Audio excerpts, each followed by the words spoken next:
যদি আওয়ামী লীগকে অপবাদ দিয়ে মিথ্যা মামলা দিছে, তাহলে আজকেও যদি মিথ্যা মামলা দাও, তা আওয়ামী লীগের দোষটা কোথায় আমাকে বলুন? আওয়ামী লীগ কি করছে? চাঁদাবাজি করছে। আজকেও যদি চাঁদাবাজি করি, তা আওয়ামী লীগের দোষটা কোথায়? আওয়ামী লীগ জুলুম করছে, অত্যাচার করছে। আজকেও যদি জুলুম অত্যাচার করি, তা আওয়ামী লীগের দোষটা কোথায়? আমি চাই না কোন আওয়ামী লীগ করার কারণে কাউকে জ্বালিয়ে দেওয়া হোক, কারোর অফিসকে ভেঙ্গে চুরে তছনছ করা হোক, আওয়ামী লীগ করার কারণে তার মিল ইন্ডাস্ট্রিজকে জ্বালিয়ে দেওয়া হোক। এইটা আমি চাই না।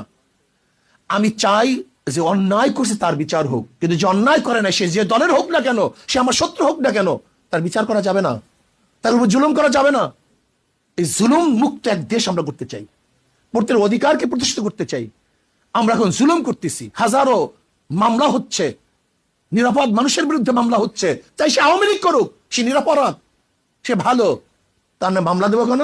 তাহলে আপনিও যখন ক্ষমতা পরিবর্তন হবে, তা আপনার নামে তো মামলা দিবে। এই সংস্কৃতি চলবে কেন?